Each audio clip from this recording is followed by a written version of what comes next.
শেখ হাসিনা সহ আওয়ামী লীগের নেতাকর্মীদের নামে হত্যা মামলা ও গণগ্রেফতারের বিরুদ্ধে বিক্ষোভ মিছিল করেছে সংগঠনের শতাধিক নেতাকর্মীরা।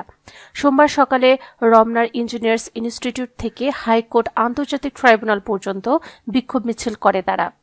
বিক্ষোভ মিছিলে শেখ শেখ শেখ মুজিব লও লও লও সালাম, কে বলেছে মুজিব নাই, মুজিব সারা বাংলায়, অবৈধ সরকার মানি না মানব না, শেখ হাসিনার ভয় নাই, রাজপথ ছাড়ে নাই, চলছে লড়াই চলবে, শেখ হাসিনা লড়বে, শেখ হাসিনা বাংলাদেশে আসবে ফিরে বিরেট বেশে, এসব স্লোগান দিতে থাকেন।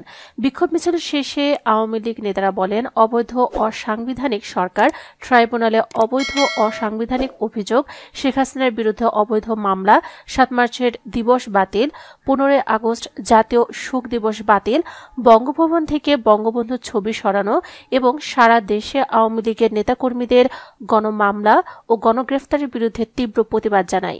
আমরা বর্তমান অবৈধ সরকারকে হুঁশিয়ার করে দিতে চাই, অবিলম্বে এসব অবৈধ সিদ্ধান্ত প্রত্যাহার করুন। বাংলাদেশের জনগণ আপনাদের এসব সিদ্ধান্ত মানে না। এ সময় কেন্দ্রীয় উপকমিটির সদস্য জহিরুল ইসলাম, আওয়ামী লীগের নেতাকর্মীদের মধ্যে মোহাম্মদ মুকিম মিয়া, নাবিল আহমেদ নব, পরাগ প্রান্ত, শুভসহ শতাধিক নেতাকর্মী মিছিলে ছিলেন।